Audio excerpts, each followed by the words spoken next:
Yeah, So, yes. So, good day, everyone. I'm Darshika, the overall coordinator of our Committee of Practices, joining you from Sri Lanka. And greetings to all of you today. And before we begin today's session, let me give you a quick recap to what we have covered last time. We had two excellent presentations that highlighted the growing importance of biopesticides. First, Mr. Igor, and he's here today as well. He shared the current status in Russia. The federal state budgetary institution or Russian plant quarantine center plays a central role in Russia's plant quarantine system. Russia's strategic agricultural goal set by the president is to increase agro-industrial production by 25% compared to 2021 levels. Achieving this goal will require improved yields through the greater use of organic and mineral fertilizers, effective pest and disease management practices, and widespread adoption of biocontrol plant protection methods. While the global biopesticide market is expanding rapidly, Russia's shares remains very small, less than 0.5% in the global total. Currently, 19 biopesticides has registered, including well-known products such as Bacillus thuringiensis and Trichoderma. Russia is working to phase out obsolete pesticides and reduce potential risk to biodiversity, product safety, and export compliance through the biologization of its agricultural sector. So this is the summary that Mr. Igor discussed last time. And in the next presentation, Professor A.N.D.T. Kumara provided the Sri Lankan perspective. He reminded us that the biopesticides comes in various forms, microbial, botanical, biochemical, and next generation innovations such as RNAi based products. So in Sri Lanka, interest in biopesticides has increased, particularly after 2021 restrictions on synthetic inputs, though several challenges remain. Common products in use include neem-based formulations and Bacillus thuringiensis, with most still being imported. Other challenges include limited local production, production quality issues, and low farmer awareness.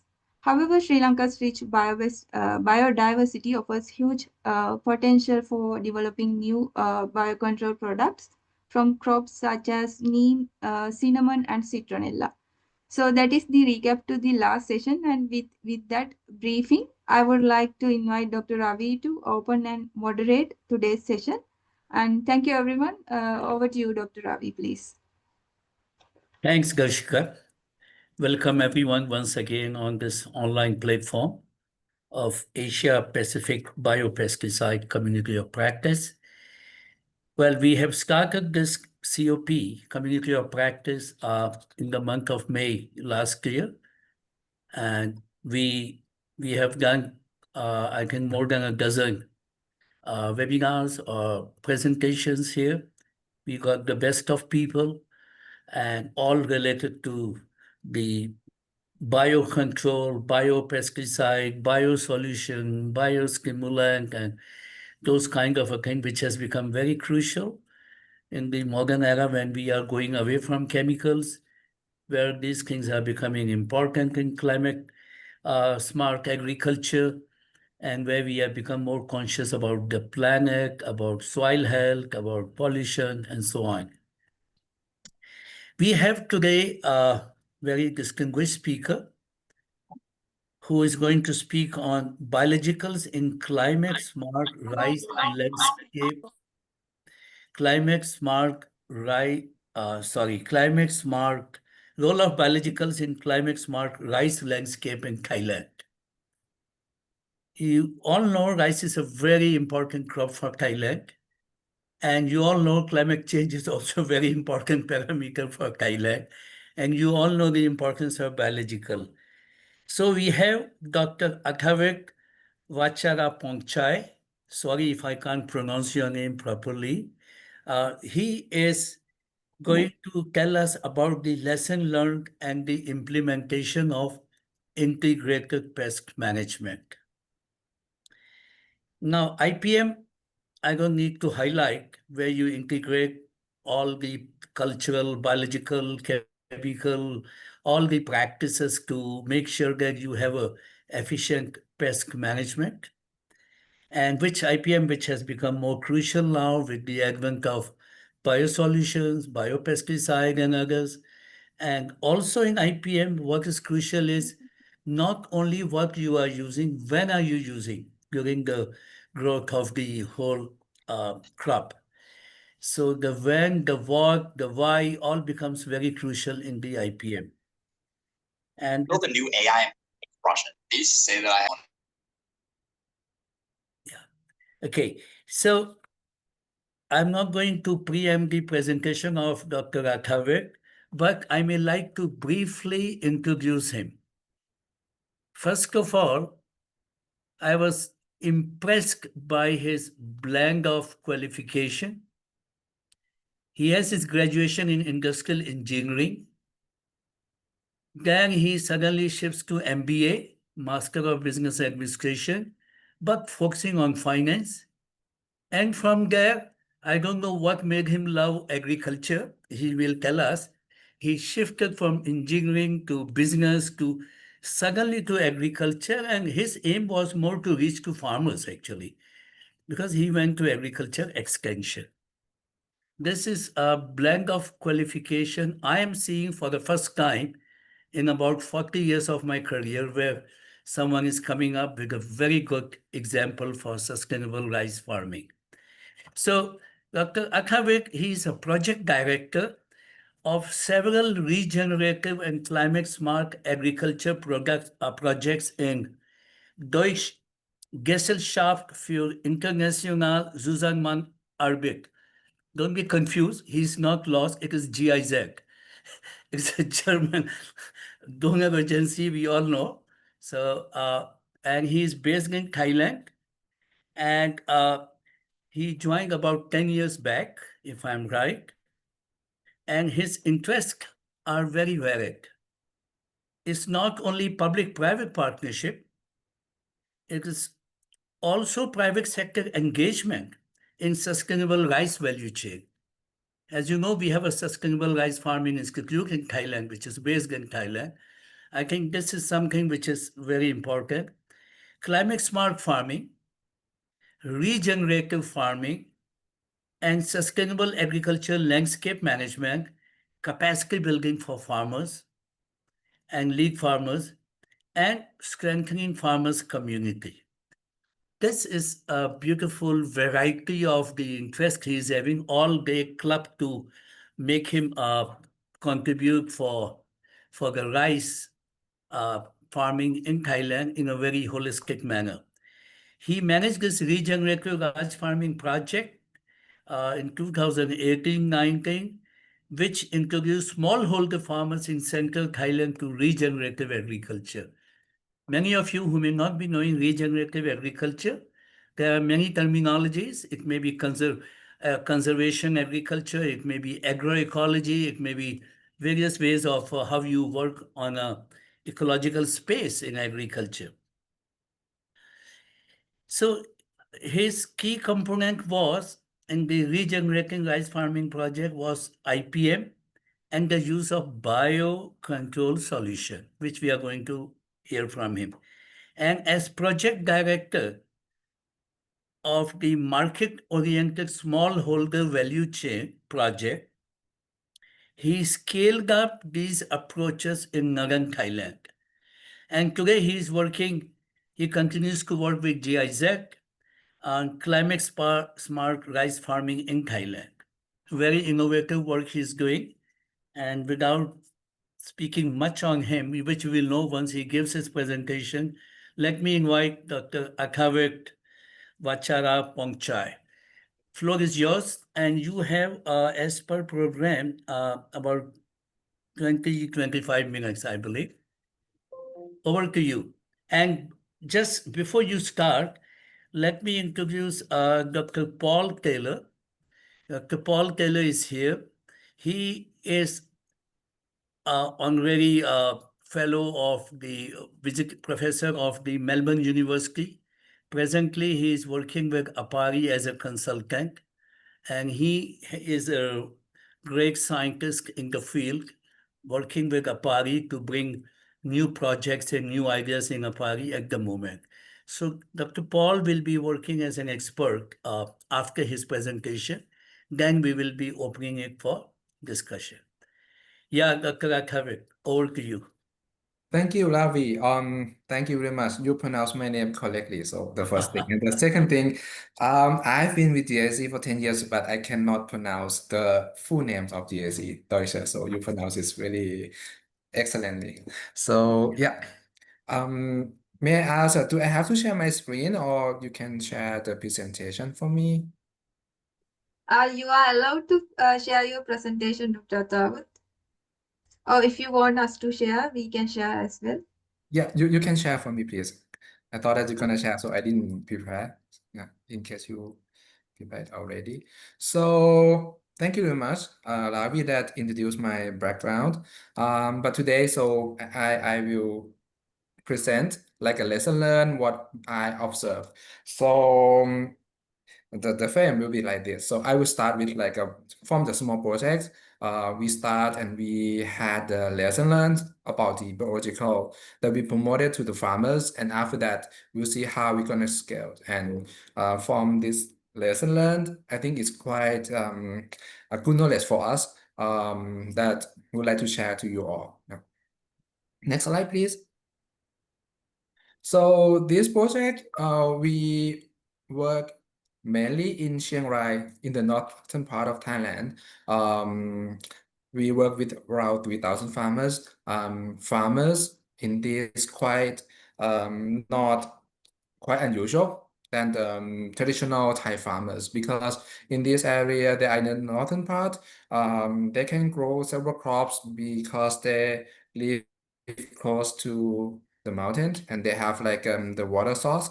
That's why they can grow 3 crops, and because of the altitude, they can grow potato. So the farmers in the wet season, they grow corn, they grow rice as a main crop, and after that, farmer grow potato as a second crop, and after that, farmer grow sweet corn as a third crop as a crop rotation.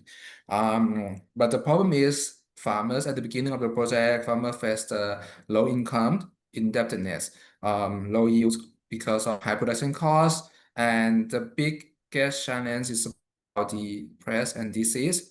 They said that in rice crop, they face about the rice blast disease as a common in Southeast Asia. And in the potato, they also got the lead bite. And also the high uses of the pesticides, fungicides. That's why this is what we did the baseline study and found out. Next slide, please. To explain more, so oh,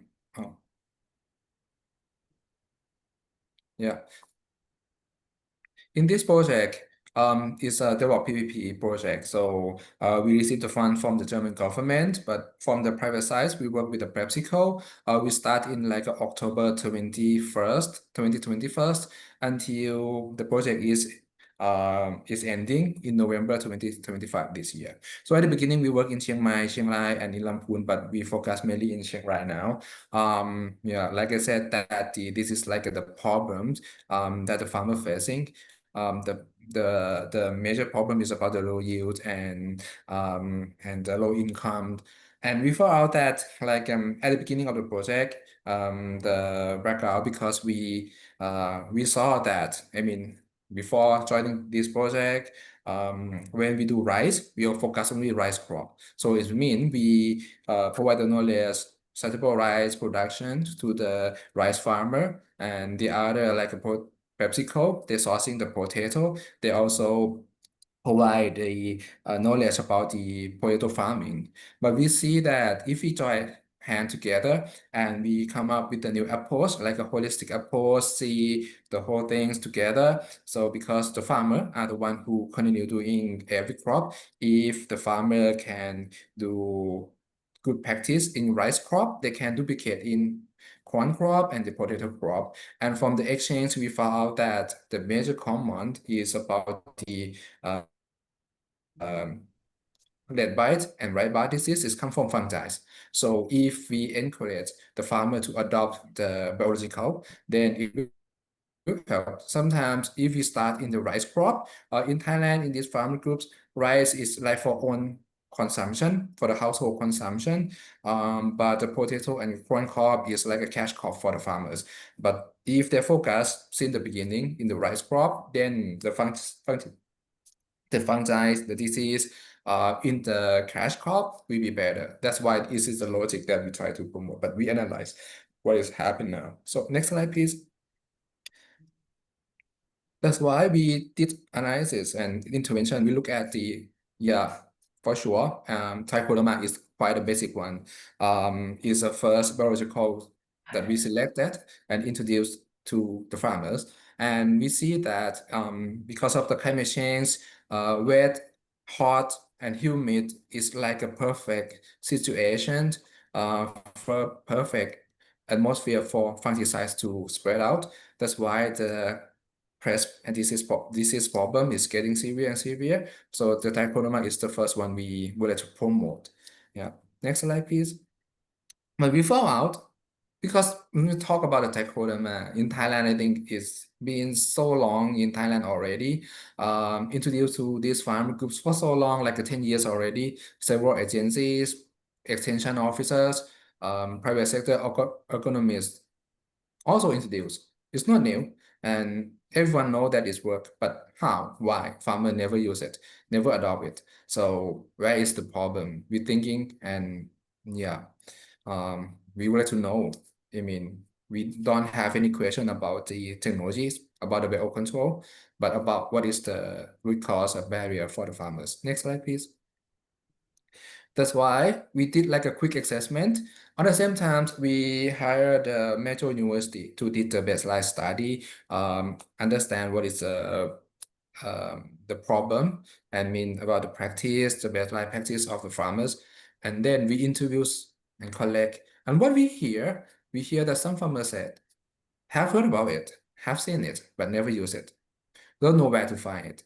So another farmers may say that have heard that trichoderma make the nozzles of the spray equipment stuck, and then they need to change the nozzles of the spray. So it's never work. That is like a rumor. It's not. It's mean that these farmer groups never have trial at all.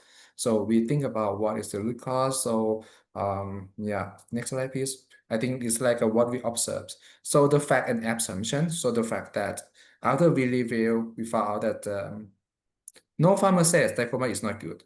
So it means that they have heard it, but never use it. But there is no single farmer said that diploma is not good.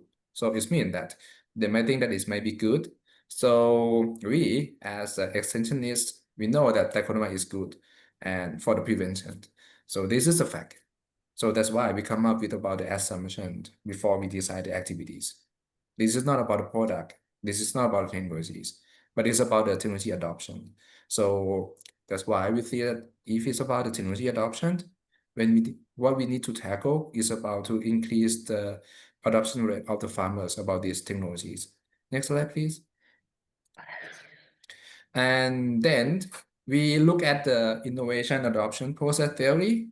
I think it's not new, but everyone might know, have heard about it also. I think this theory was introduced by Everett Rogers in 1962.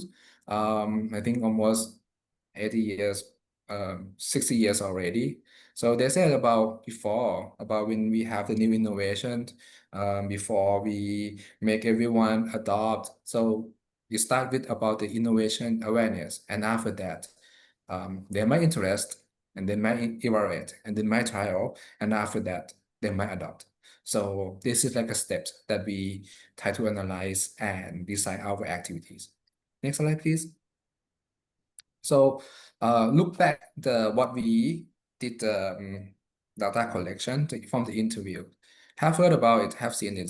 It means that they have the awareness for sure, but never use it. They never trial, but don't know where to find it. So it's mean like they interest, but don't know where. So there are still step of interest everywhere, but it's not clear. But no, they have known about the trichodermas and have heard about trichoderma. So they think everywhere whether it is better or still using with the fungicides and to trichoderma. They are red, but they still have a myth like might be create another problem for them. So we had a conclusion that farmers are only in awareness stage, and some farmers may be interested and in evaluate stage, but not reached to the trial or adoption stage yet.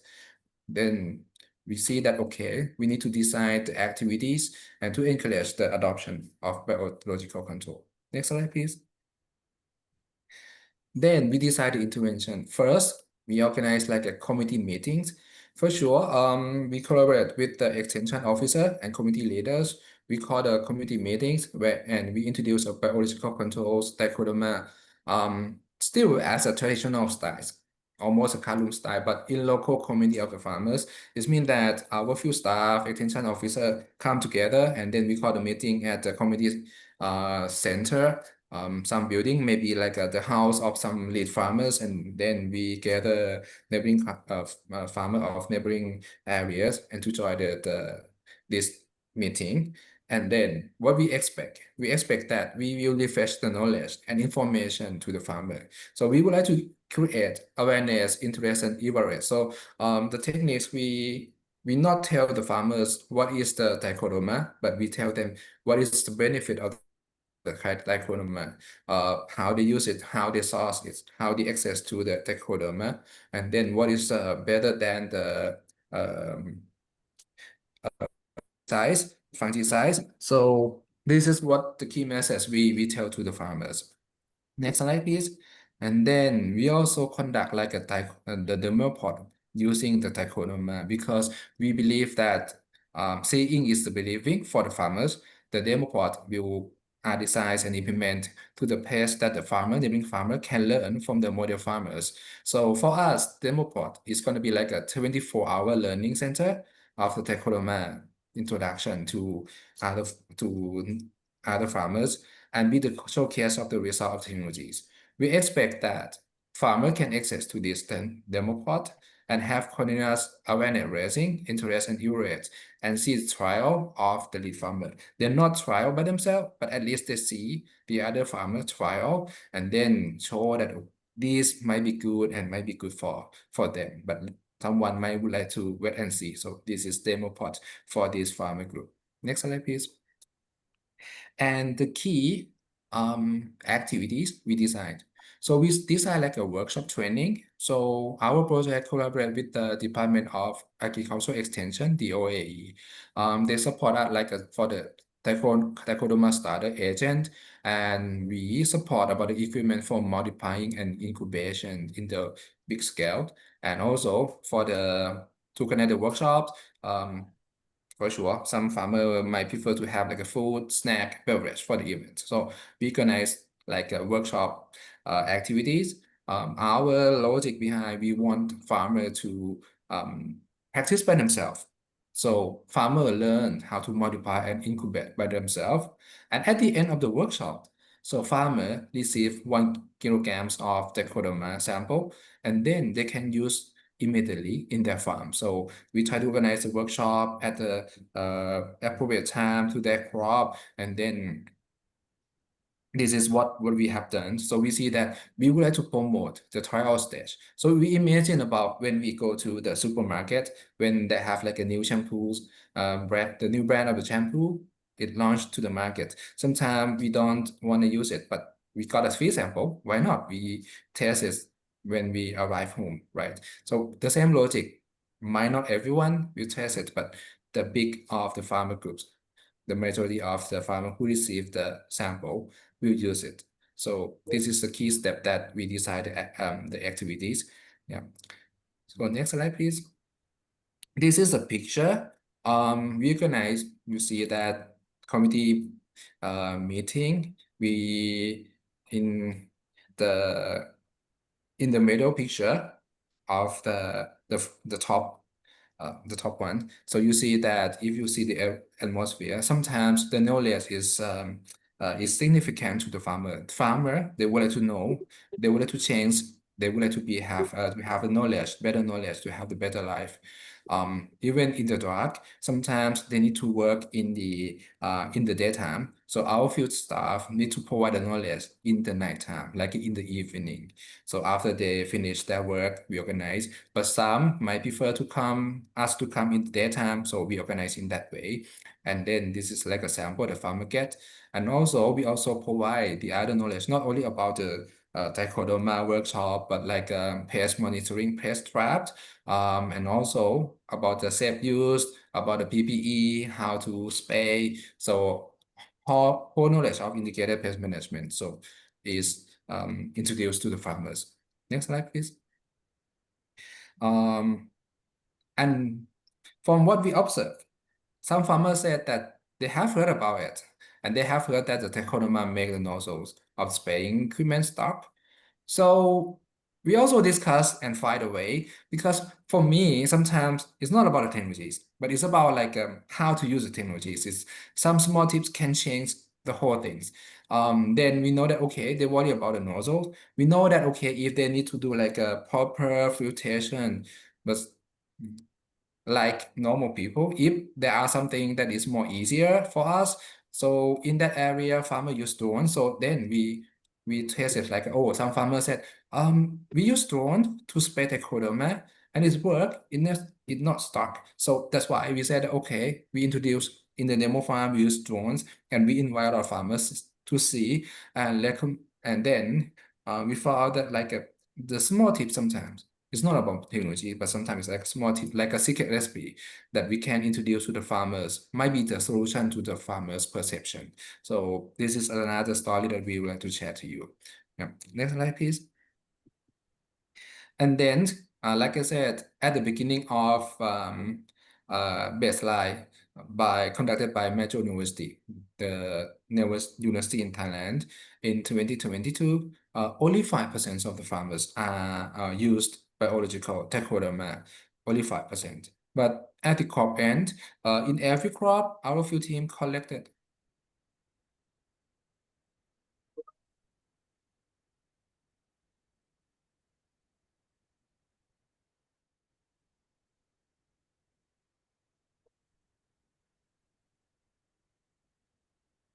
Okay, sorry, I saw that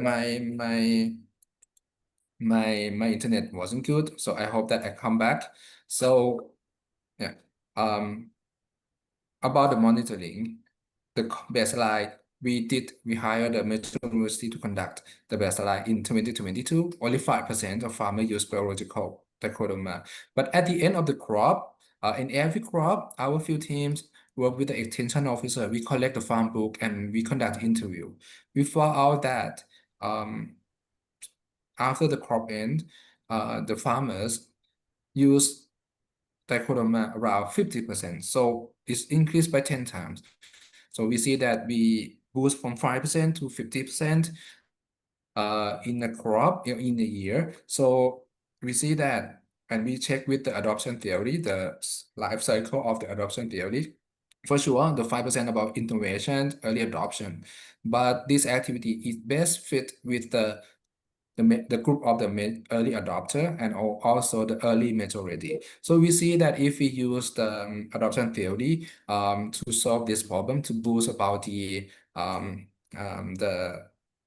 promotion of the trichodoma, so introduce a new technology. If we consider as a trichodoma biological as a one technologies, and we use the theory of like the innovation adoption theory, so I think it helped us to boost the adoption. Next slide, please. Within 2 years, I would like to talk about this lady, Miss Visa La Kampa. She is the farmers in Wen Papao in Chiang Rai in our project farmers. So in 2 years, after we working with these farmer groups, for 2 years, one of the lead farmer, Miss Visa, talked to me and said, beginning of the I think to give you the background of this lady, she moved from northeast of Thailand. I think she started a project with us. It's quite her knowledge is It's not advanced, but I think from 2 years, what we see like not only about adoption of technologies, but I think the mindset of this farmer is changed, totally changed. This is what she told me. She said that the climate change is getting more severe and severe. So also, so it's the pest and disease that is getting more severe. And she said that this year is tough, but not give up. This year is changed from El Nino to La Nina. So every time I think at that time she told me about El Nino, La Nina. Frankly speaking, I quite not remember correctly this year or what is the meaning of El Nino, what is the meaning of La Nina. But after she talked to me, I checked and said, yeah, she talked the right thing, and she know about El Nino and La Nina, and she said, don't know how it's gonna be in the future. But depending of this year must be very careful for her, need to diversify the risks, and she said she would like to learn more beyond trichoderma and Bovary and BS. This is what she told me, because we at the first year we introduced trichoderma, second year they would like to learn more about Bovary. We do the same thing but just change the to Bovary, and the third in the third crop we introduced the BS to her. But she still said that if there is something more, I would like to learn. I would like to learn more. I would like to know more. So after we organize like a workshop, but in Thailand now we also have like a ready to use in the pack of the biological control. So sometimes we introduce in the pack to the farmer, because we consider as a sample. If the farmer use it, then they will use it.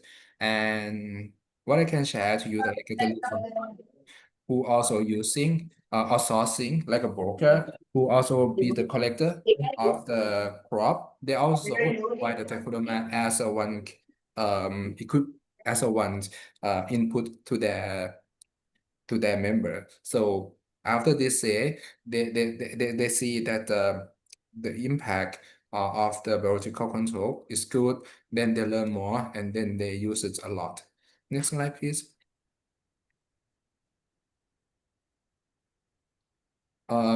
So to the next slide, we think about this is like a 3,000 farmers, but we see that, I mean, in Thailand, not only in Chiang Rai that we are working, we also have the other project, the project that implement in the wider scale. So I will see that how we see the biological control and integrated pest management are introducing into wider scope or scale up in Thailand. So one project we call the Inclusive Cycle Rice Landscape Project.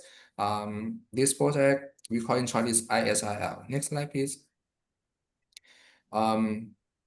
The objective of this project to sustainable agriculture, but we not focus only rice, but about the landscape. It means that the wider scope. So we also consider about the biodiversity, wildlife habitat, hydrological systems, and ecosystem. So in the policy level, we would like to introduce the like a sustainable rice farming together with the landscape. So not only focus about rice, but in the other crops like a diversified cropping linked to the forest, linked to the watershed area. So this is the policy that we are working with, and we see that to promote about the biodiversity and to protect the wildlife habitats also. So biological control can help. So if the farmer, for example, you see, imagine like the area in the mountain, and if the farmer do agriculture and then they use and not know about the biological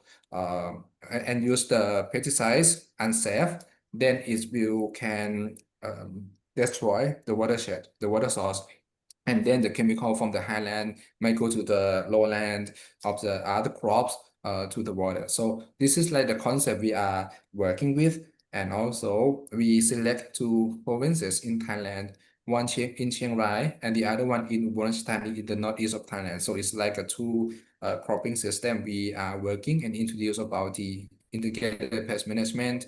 And also we provide the training to these the farmers in these two regions. And also we collect the change and the impact. I mean, we need to monitor the impact from our intervention. Next slide, please. So you see that we target like to reduce one of the project target about 100 100 tons of the toxic chemicals must be reduced in these two provinces. So that's why instead of using the toxic chemical, we need to promote about the biological to be safe and to protect about the biodiversity. And also we target 45,000 farmers in these two provinces, and then we need to restore the land around 187,000 and also about 1 million right. This what is in Thailand is 6.25 right equal to 1 hectare. So this is like the area that we need to the promote and to do restore and see in the landscape management, suitable landscape management. So that's why we see that the biological controls is one tool, one of the key tools that we are promoting, and we reduce the toxic chemicals in the system yeah. Next slide, please. Here is like the area show. This is like what we are doing in the northeast, in the Chiang Rai. In some areas are in the forest, but because this farmer they have been live for so long before the government announced this is a forest area. That's why they still have the right to do and to live in that area. But the problem is sometimes it's not fairly to environmental. So that's why we need to help them and introduce the suitable practice to them and do reforestation on the same time. Yeah. Next slide, please. Yeah. So I think this is like a key approach. You see that sustainable agriculture practice, soil management, and I wanted to highlight the number 4, IPM is the key things that the key implementation that we need to promote to all the 45,000 farmers, and also reduce agricultural burning to improve the soil fertility, soil management. This is like what we need to do and promote about the circular rice cultivation, circular rice platform, the production, the practice also. So we wanted to show that we see that, I mean, the IPM is a key thing that we need to promote and see the farmer will benefit a lot from this. Yeah. Next slide, please. So in the other project, so the GIZ working with several partners, we received the fund from Green Climate Fund, and also work with the Rice Department, Department of Agriculture Extension, and also the Bank of Agricultural Cooperative, and also the private sector. So in this project, so we next slide, please. We call in short, the Thai Rice Thai Rice TCF project. This project received the funds from TCF, about 38 million euro, and this is from the other part. Yeah. So the project is just started last year. Next slide, please. Yeah. And these project areas, this project we work in 21 provinces. You see that two regions in the northeast Thailand, and also the big part of the central plain of Thailand, central region, and also from northeast of Thailand. So we target to transfer the climate smart technologies to them around 253,400 farmers in 5 years in 21 provinces. So quite a big scale. We need to transfer the climate smart technologies to around 3,000 extension officer, and also work with around 250,000 farmers in Thailand in 21 provinces. Next slide, please. And I would like to show this is the last, almost the last page of my presentation. You see that we introduced 10 technologies. We start from like the weather forecast, under wetting and drying techniques, soil nutrient management, but also the key practice, the same logic we are doing in Chiang Rai, the lesson learned with the 3,000 farmers about the integrated pest management. We also would like to scale out, and integrated pest management we consider as in the package of the climate smart technologies. So this one also introducing, and also now we work with the extension officers, and we expect that in the next year we can introduce all of these 10 technologies to the farmers. So yeah, at least we hope that, I mean, in Thailand we have around, I think, 3.7 million rice farmers. but at least for us that we are doing, we would like to introduce the IPM to 300,000 farmers, and we hope that what we are doing will be like the change agent to the society, to the Thai rice sector. Yeah. Next slide, please. I think this is the last page of my presentation. I would like to say thank you, and I'm happy that I'm invited to join this webinar conference. We hope that in our work, we're working together, but not for us. Actually, it will help us, but it's for our next generation. So these 3 pictures, it's come from my son. I don't know why, but my son might listen when I did some presentation, but one day he attend art class every weekend, and one weekend he do this art handicraft, but I like the picture, so that's why I bought the copyright from him. So I think at that time he's around 7 years old, and he said that I like the first picture. It's about like the flooding in the city, and the second picture is about he called it lava rain. And after that, third one, he said that okay, if the world will be like this, flooding, lava rain, severe drought, then he will go to the other planet. So that is quite remind me that okay, if we want ours and our next generation still be on Earth, this is what we have to do. Yeah, just to introduce, but link with the climate change, resilience, and climate smart action. Thank you.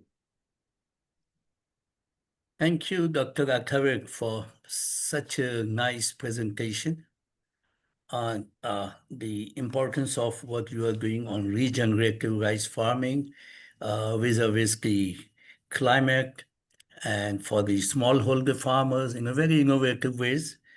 And thank you for encouraging your son to continue making some good pictures, which keeps your motivation alive to include them in the presentation. I think that is a good way. I wish he had been invited in this webinar, but okay. Now I will request my colleague, Dr. Paul, to give expert opinion on the presentation of Dr. Athavik. All right. Well, thank you, Dr. Ravi, and thank you, Dr. Athavik, for your interesting presentation on sustainable crop production in the face of climate change, and particularly farmer participation, because I think that's where the future is going. You've got to have farmer awareness and participation. The impact from climate change is multifaceted in that fluctuations in temperature, rainfall, and carbon dioxide may stress plant growth and production, making plants more susceptible to diseases we all know about. And in respect to pathogens,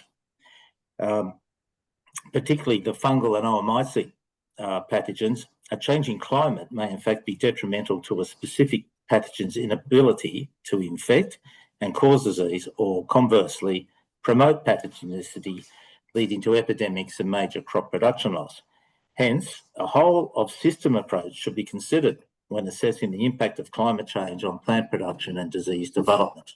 So I think that's something we need to take home, is about the impact that climate change not only has on the plant, but also on the pathogens that may cause the disease, and to study from both angles.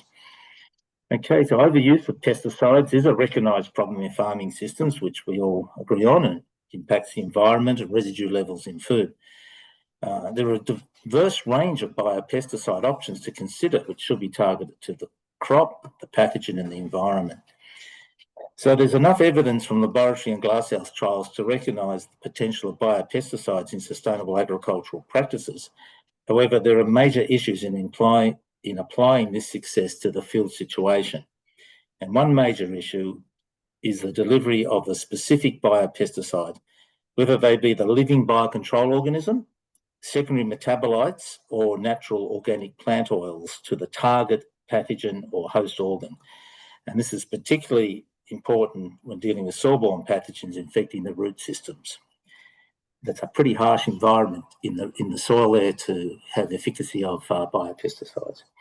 So I'd like to focus the remainder of my time on discussing cutting-edge technology in the delivery of biopesticides using nanoparticle formulations.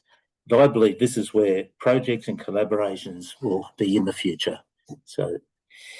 So nanoparticle formulations are advanced delivery systems that encapsulate therapeutic agents to enhance their availability, stability, and targeting capabilities. So nanomaterials may be formulated as chitosan nanoparticles, copper-based nanocomposites, silver nanoparticles, or nanoemulsions of botanical oils. There's quite a range of these things. And the mode of action of nanoparticle formulations may be to increase the expression of defense-related genes to improve plant immunity, its effect on the plant, or in the fungi or mycete pathogens, they directly enhance antifungal activity by disrupting spore germination and mycelial growth. Now, just to give an example of this is the use of silver nanoparticles to control anthracnose or Colototricum species, which are a post-harvest disease of chili fruit. So recent research, just recently published, has shown that silver nanoparticles improved plant immunity through regulating cellular osmolytes such as the sugars, the amines, proteins, glycines. But they also acted as abiotic solicitors, generating reactive oxygen species and activating calcium ion signaling, which are essential in triggering systemic acquired resistance. They've also enhanced antifungal activity by disrupting spore germination and mycelial growth. And another example, which is being developed by one of our colleagues at Tamil Nadu Agricultural University, Dr. Senthil Raja, is the use of chitosan nanoparticles. And these are used to encapsulate, he's using these to encapsulate methoxycurcumin, or DM, which is derived from turmeric, to elicit a plant defense response and enhance antifungal activity. Methoxycurcumin has poor aqueous solubility, and it's unstable in the environment. And this hinders its practical application in agriculture. It works very well in the petri dish and in the glasshouse. So this formulation with the chitosan nanoparticles is being used to target and inhibit Phytophthora infestans or late blight in potatoes. So there's a direct link back to the northern Thailand situation where biopesticides are being applied. So the adoption of biopesticides by farmers will increase as evidence-based enhancements are demonstrated in the field trials. This supports what you were saying about farmer awareness. And new technologies in nanoparticle formulations will improve the efficacy of biopesticides to enhance crop production in a changing climate and drive the adoption of these technologies. So PARI was involved in an STDF project on mitigation of pesticides through the promotion of biopesticides to enhance trade opportunities. And that was a project that has been successfully completed. So I just wanted to throw in there a bit of a few ideas on the technology in biopesticides and where that might lead us to getting these to really work as a sustainable replacement to traditional pesticides. So thank you for that. Thank you, Paul. Dr. Aghavik, you would like to respond to comments of Paul? Sorry, so my internet connection wasn't good. Can you repeat the last part about the question to me? Yeah, Paul, sorry. No, I'm just agreeing with you. I'm thinking that the adoption of biopesticides by farmers needs to be demonstrated so farmers can see for themselves that these are working in field trials like you're talking about. So it's in farmer participation trials. And once people are made aware of the benefits and how they're going to help with the system of farming, they'll be readily adopted and taken up. I think this is how new technologies are brought into farming systems. Yeah. So at least a quick feedback from my side, working in the farmers committee, yes. So it's like one farmer start to adopt, and then the other will share and they exchange. It's like I like what I did because our approach, we work in the farmer groups, the farmer communities for sure. Then I liked it. The question I asked, when do you share your knowledge to the other farmers, or you ask from the other farmers? Do you need to wait like you have like the committee meeting? Several times they just said that on the way to the market they can exchange. It's like they just meet someone that we know that they are the neighbor and do something. They just exchange on the way to the market. So I think it's the way the community learning. I still believe in that way. So it's increased the network.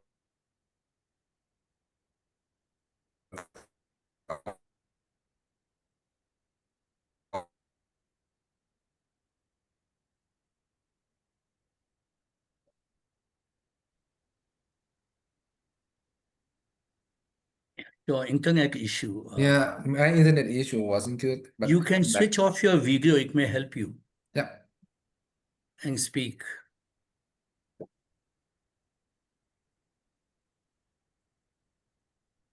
Okay. So Yeah. yeah.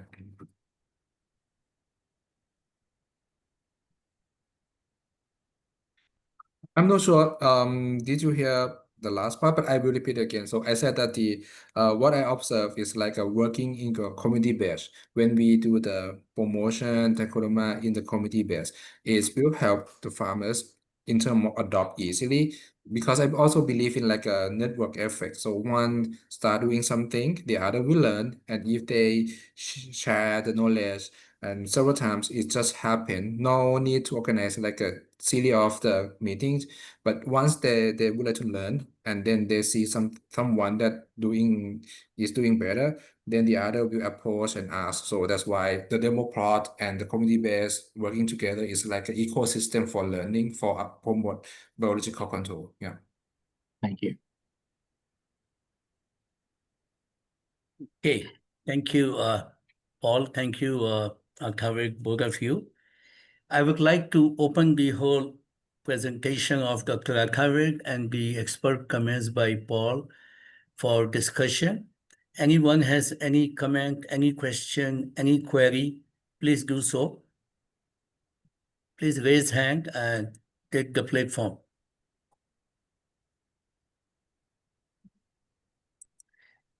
I see Dr. Varaprasad joining, if I'm right, Dr. KSV here. Dr. Varaprasad is an expert on regenerative farming, natural farming, and biopesticide also. Sir, Dr. thank you, sir. Varaprasad, I'm here, sir. I'm here, sir. yeah, if you can have your input here. Yes, sir. This is a very interesting talk. Thank you for actually enlightening on this, the expert that you have called in. And there was a question in the chat box that whether it is hesitation is for trichoderma or whether it is spraying difficulties. I think trichoderma is not an issue because it is well documented that the trichoderma, both as a biopesticide and also for enhancing the plant nutrition also. Trichoderma has a very, the wonder fungus has got a lot of role. And I think it's not actually resistance for trichoderma. It is only the application method and spray nozzles which have to be adjusted. When you use it on the spray for leaf surface or leaf pathogens control, that may require some adjustments in spraying. And when you apply to the soil, absolutely trichoderma isolates work wonderfully well. And always it is preferred that the trichoderma isolates not too much externally cultured and brought, but isolated from the same region where we are using.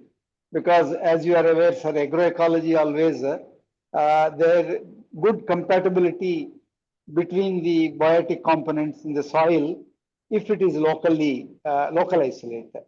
And I think thank you very much for this opportunity.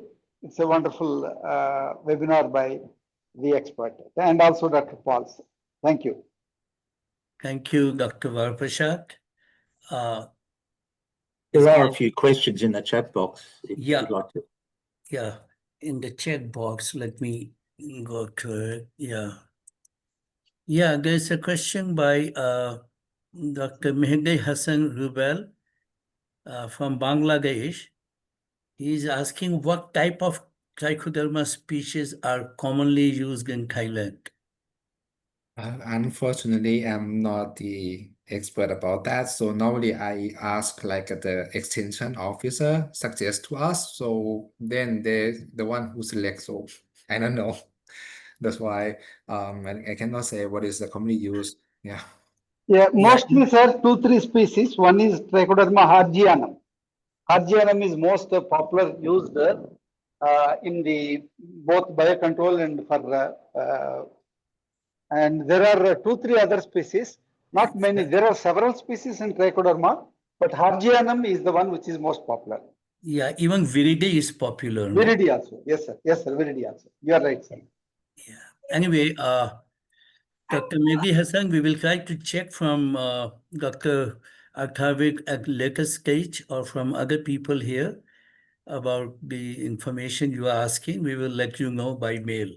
Thank you for asking. Then there is a question by a PhD student, Nile, from Kazakhstan University. His question is, if in promoting the adoption of the ecogramma-based technology, do you take into account the economic advantages over chemical as well as the associated health and environmental benefit of farmers and communities? What is the result of these factors in the adoption process? Is it really more on the application technique that they consider as barrier in adopting trichoderma? So he has many questions in the question. So if you can comment by seeing the question in the chat box, Dr. Akhavik. I can give the response. Yeah, Yeah. So yeah, we calculate and take it to the account for like an economic advantage, for example, over the chemical pesticides. Um, in Thailand, I think in quite a common cases, farmers overuse the pesticides, the chemical pesticides already. If you interview the production cost, the chunk of the cost is come from two parts. First is about inorganic fertilizer. The second part is about the chemical pesticides. But when they right. compare to the yield, so it's like they select, I don't know, but sometimes it never work. They're still facing about a disease problem. Maybe they don't know about the mode of action.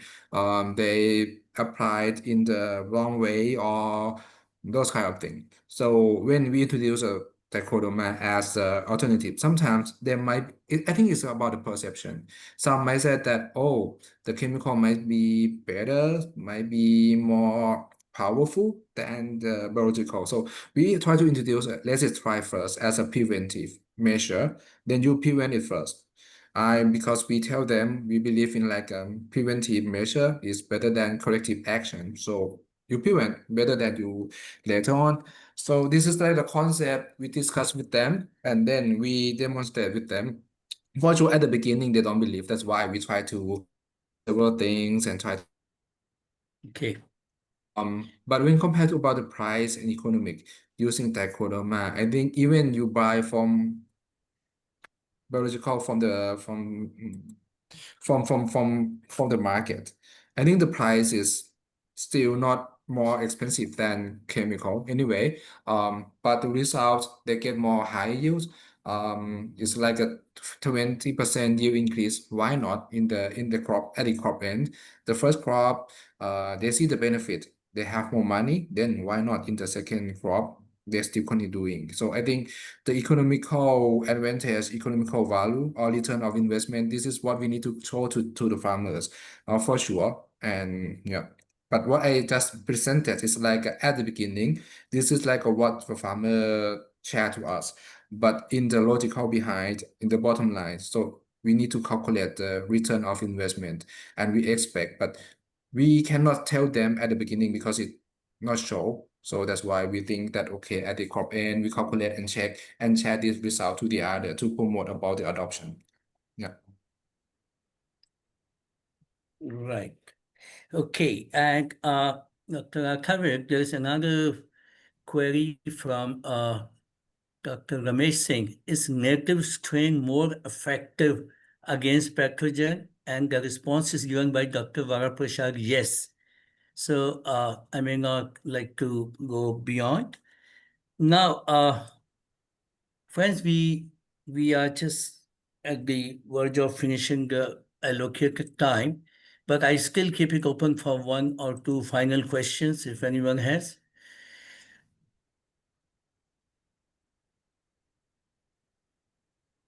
No. Okay.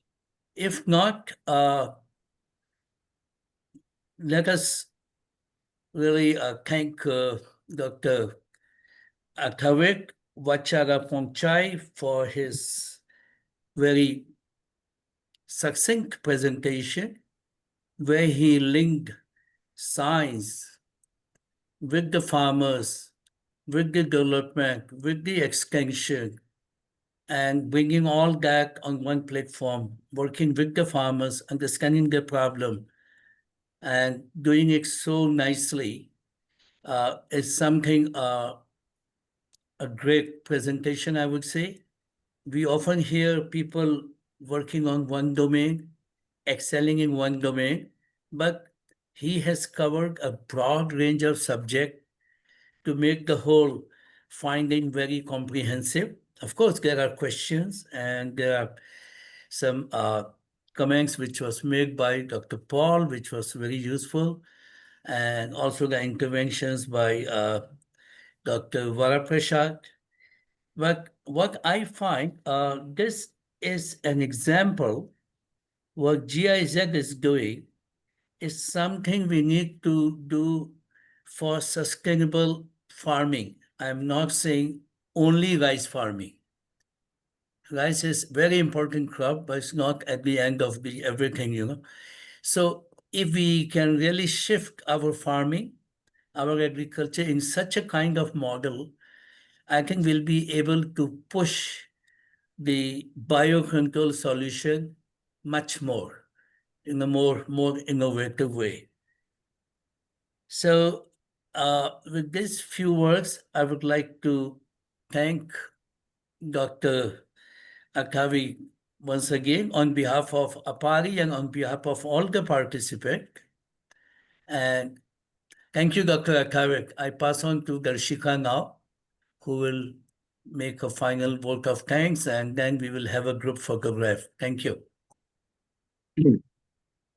Yeah, I think Dr. Ravi has already thanked all of you, and I'm just going to say generally to everyone, Dr. Atavi, it's a very much insightful presentation. Thank you very much. And Dr. Paul, thank you very much for your expert insights. And Dr. Ravi, thank you very much for your all the moderations and new comments and everything. And I would like to thank all the participants and the people, all the people who has joined in the discussion.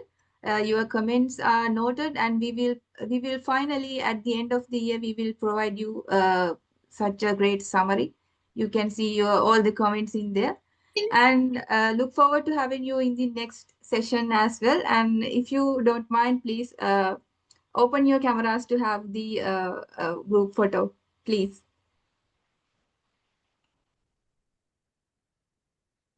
Yeah, Dr. Wong Vilai, Dr. Ramesh Singh.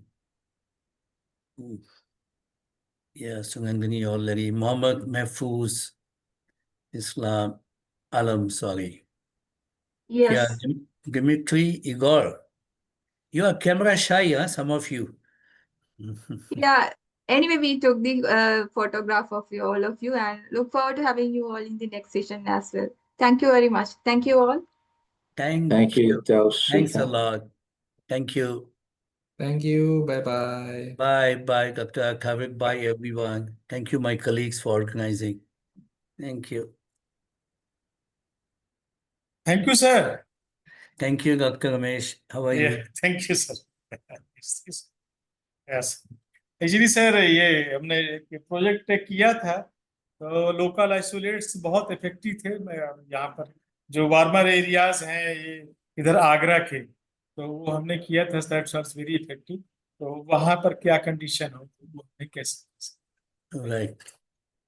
Thank you sir, thank you. Thank you. Okay, bye-bye, all of you. Bye. Bye. Bye.